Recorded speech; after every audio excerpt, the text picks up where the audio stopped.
Pera aí, eu preciso nascer de novo? É isso mesmo que você está pensando. Desde a antiga Jerusalém até Nova York, essa questão é muito polêmica e vem se debatendo durante os anos.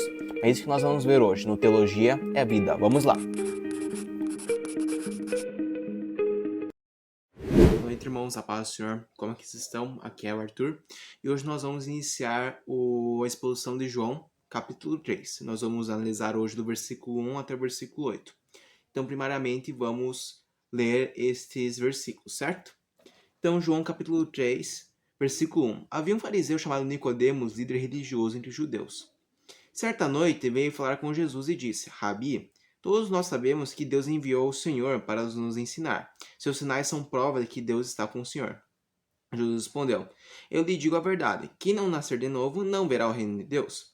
Como pode um homem velho nascer novamente, ou de novo? Perguntou Nicodemos. Acaso ele pode voltar ao ventre da sua mãe e nascer uma segunda vez? Jesus respondeu: Eu lhe digo a verdade, ninguém pode entrar no reino de Deus sem nascer da água e do Espírito. Os seres humanos podem gerar apenas vida humana, mas o Espírito dá luz à vida espiritual. Portanto, não se surpreenda quando eu digo, é necessário nascer novamente, é necessário nascer de novo, né? O vento sopra onde quer, assim como você ouve o vento, mas não é capaz de dizer de onde ele vem, nem para onde ele vai. Assim é incapaz de explicar como as pessoas nascem do Espírito. Perfeito, então vamos agora para a nossa exposição. João capítulo 3 é um dos capítulos mais famosos da Bíblia pelo fato de conter João capítulo 3, versículo 16, considerado o versículo áureo da Bíblia. Porém, ele não é nosso tema hoje. Em outros estudos será assim. Então vamos começar analisando pelo versículo 1. Havia um fariseu chamado Nicodemos, líder religioso entre os judeus. De acordo com Hendrickson, com toda a cultura, né, e outros comentaristas, muito provavelmente porque é uma visão bem certa, na verdade, com a história, né, o Nicodemos era fariseu, como a própria Bíblia diz, né, a história também afirma, era fariseu. Farisaísmo era uma seita judaica. Seita não no sentido de ser má, porém uma divisão, né? Tinha o farisaísmo, daí tinha os saduceus, tinha outros tipos de judeus na época de Jesus. O farisaísmo ele foi originado no período interbíblico, os 400 anos que ficaram de silêncio profético. Naquela época, o Império Sírio, atacou Israel e tentou destruir, e Deus levantou os macabeus para libertar o povo israelita. E nesse momento surgiu os fariseus, que significa separados, santos, para estar ali, essa questão, tá ali, e propagar a doutrina correta, né? Tanto que esse grupo era o grupo que mais fazia as coisas certas, mas o grupo que mais seguia corretamente as leis de Moisés. Todavia, com o passar dos anos, né? Tanto que foi 400 anos antes de Cristo, depois com o passar dos anos, eles começaram a se corromper e começaram a prestar atenção somente na vida material, então sem se importar tanto com a vida espiritual, mais com o material, mais com a vida aqui. Um dos pontos que foi muito crucial, era muito importante para eles, mas que na verdade só propagou problemas para a época, foi a questão do sábado, né? Essa questão do sábado na questão do Antigo Testamento, que não podia curar ninguém, Jesus, né? Não podia comer, não podia curar ninguém, era complicado. No versículo 2 nós vemos o seguinte: certa noite veio falar com Jesus e disse: Rabi, todos nós sabemos que Deus enviou o Senhor para nos ensinar. Seus sinais são prova de que Deus está com o Senhor. É uma afirmação muito boa, na realidade, que saber que Jesus estava com o Senhor Javé, né? Porque, como já vemos na Bíblia, né, em outras passagens, afirmam que Jesus expulsava demônios pelo poder de Beelzebu. Todavia, ele aqui fala: não, você faz similares, você faz essas maravilhas pelo poder de Javé, pelo poder do Senhor Deus. Então, um passo muito importante é saber que era o próprio Deus que dava poder a Jesus para ele realizar essas questões, o próprio Espírito Santo, né? Que dava poder a Jesus para ele realizar estas maravilhas aqui na Terra. Então, uma declaração muito, muito importante. Todavia, não era suficiente. Não era suficiente apenas isso para Jesus. Não, não somente isso. Vamos dar uma olhada ainda no capítulo. Versículo 3 diz o seguinte: Jesus respondeu: Eu lhe digo a verdade, quem não nascer de novo não verá o reino de Deus. Realmente, por uma questão, falou assim, pá, quem não nascer de novo não verá o reino de Deus. Na verdade, foi um baque, né, para Nicodemos. Mas quem não nascer de novo, como assim? Nicodemos estava pensando, né? Como assim nascer novamente, né? Uma figura meio, como pode dizer, meio subjetiva, né? Bem subjetiva, na realidade. Então, como assim não pode nascer de novo, pode parecer reino de Deus? Ficou pensando assim. E nesse contexto que está descrito aqui, Jesus não falou somente ser participante, somente presenciar, né, o reino de Deus, não poder haver o reino de Deus, não presenciar, mas tem que participar. Para participar, teria que nascer novamente.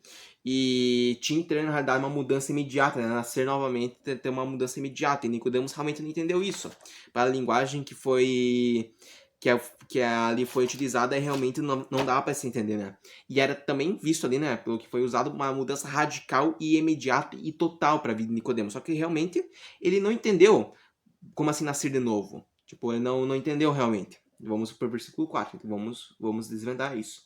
Como pode um homem velho nascer novamente, de novo? Perguntou Nicodemos. Acaso ele pode voltar ao ventre da sua mãe e nascer uma segunda vez? Como eu disse, Nicodemos ficou encucado a respeito dessas questões. E realmente é bem difícil entender ali nascer de novo se você não pegar a questão subjetiva, né? Nascer novamente é realmente mudar totalmente, né?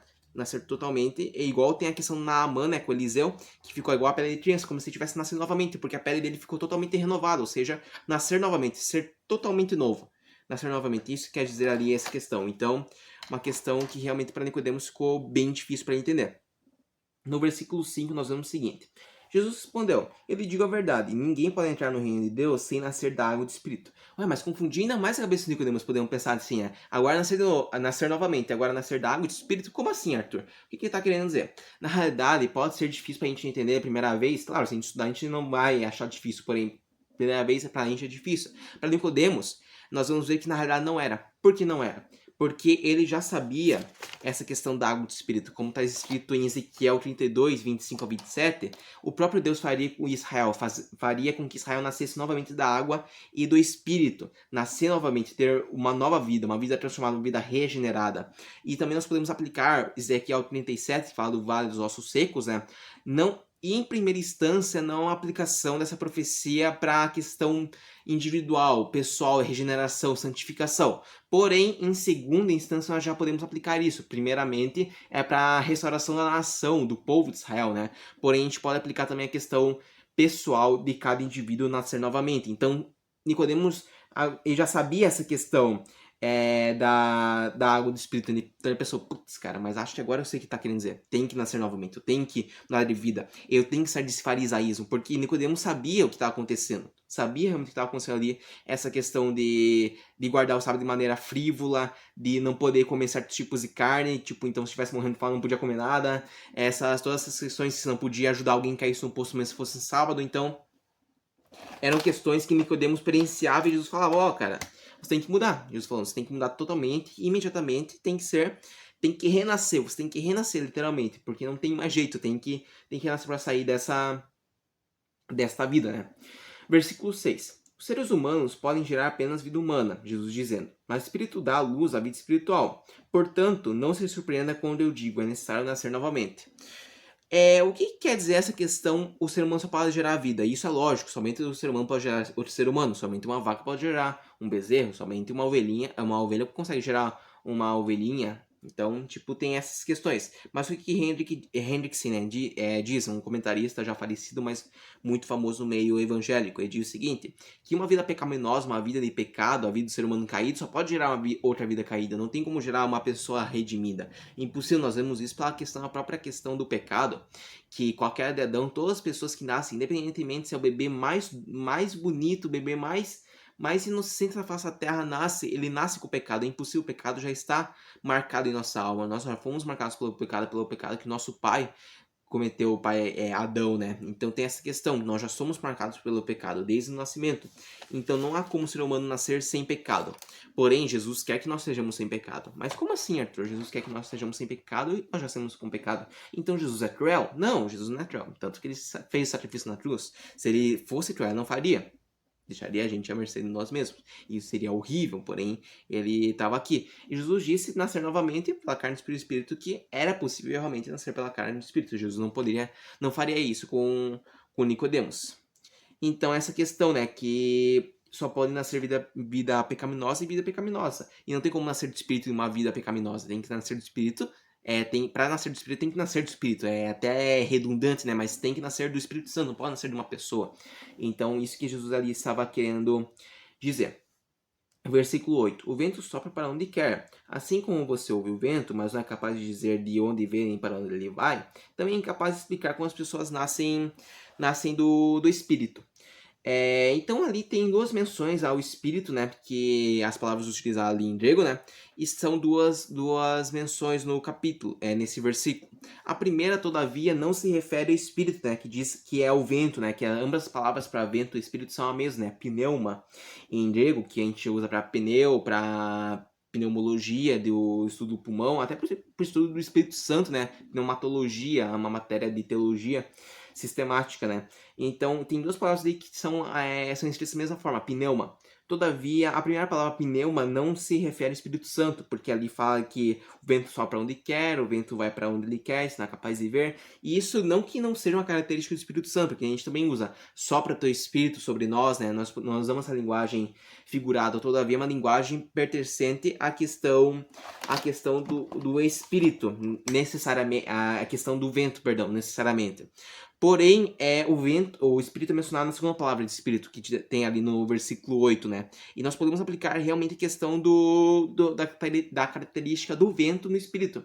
Porque nós não sabemos as pessoas que são nascidas do Espírito, assim como eu, assim como você que está assistindo que é regenerado, já aceitou a Cristo como Salvador e tenta viver todo dia uma vida que agrada a Deus, nós sabemos que nós estamos com o Espírito Santo.